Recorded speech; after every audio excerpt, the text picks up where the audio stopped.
နံပါတ်2ကတော့ကျမတို့အုံနောက်ကျန်းမာရေးပေါ့နော်ဒီ fasting လုပ်နေတဲ့အချိန်တွင်းမှာဆိုလို့ရှိရင်ကျမတို့ခန္ဓာကိုယ်ကနေပြီးတော့ BDNF လို့ခေါ်တယ်ပေါ့နော် brain drive neurotrophic factor တစ်ခုထွက်ပါတယ်ဒါကြောင့်ကျမတို့ပေါ့နော်ဒီအုံနောက်ရဲ့ concentration power ကိုလည်းတက်စေတယ်ပြီးတဲ့အခါမှာ learning process တွေလည်းကောင်းစေတယ် memory improve ဖြစ်စေတဲ့အတွက်ကြောင့်အုံနောက်ကျန်းမာရေးကိုလည်းများစွာအထောက်အကူပြုပါတယ်နံပါတ်3ချက်ကတော့ကျမတို့ခန္ဓာကိုယ်မှာဒီ fat တွေကို burn လုပ်တယ် fasting လုပ်တဲ့အချိန်မှာဖြစ်တဲ့အတွက်ကြောင့်မလိုလားအပ်တဲ့အဆီတွေဖြစ်တဲ့ဒီကြီး bad cholesterol တွေကိုရောကျစေတဲ့အတွက်ကြောင့်ကျမတို့နှလုံးကျန်းမာရေးကိုလည်းများစွာအထောက်အကူပြုစေပါတယ်နောက်တစ်ချက်ကတော့ကျမတို့ sugar control ကောင်းစေပါတယ်ပေါ့နော်ကျမတို့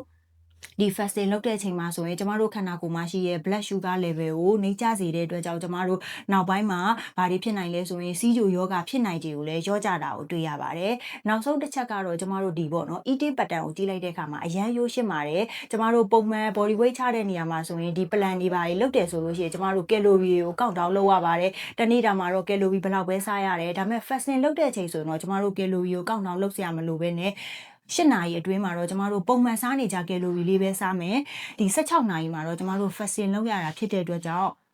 အရန်ရိုးရှင်းတဲ့ eating pattern လေးတစ်ခုဖြစ်ပါတယ်ဒါကတော့ဒီ intermittent fasting လုပ်ရခြင်းရဲ့အကျိုးကျေးဇူးလေးတွေဖြစ်ပါတယ်ပေါ့နော်ဒါဆိုရင်ဘယ်လိုလူမျိုးတွေ fasting မလုပ်သင့်ဘူးလဲဆိုရင်တော့ကျမတို့နံပါတ်1ကတော့ကိုဝင်ဆောင်မေမေတွေမိခင်တွန်းတိုက်နေတဲ့မေမေတွေဆိုရင်တော့မလုပ်သင့်ပါဘူးနံပါတ်2ချက်ကတော့ကျမတို့စီးချိုယောဂရှိတယ်ပြီးတဲ့အခါမှာ control သိမ့်မကောင်းဘူးစီးချိုစေးတောက်နေတဲ့သူတွေဆိုရင်တော့အကယ်၍သူက body weight တော့များတယ် weight ချခြင်းနဲ့ဆိုရင်တော့ကိုယ်သဘောနဲ့ကိုမလုပ်ဘဲနဲ့သက်ဆိုင်ရာဆရာဝန်တွေဖြစ်တဲ့ကျမတို့စီးချိုနဲ့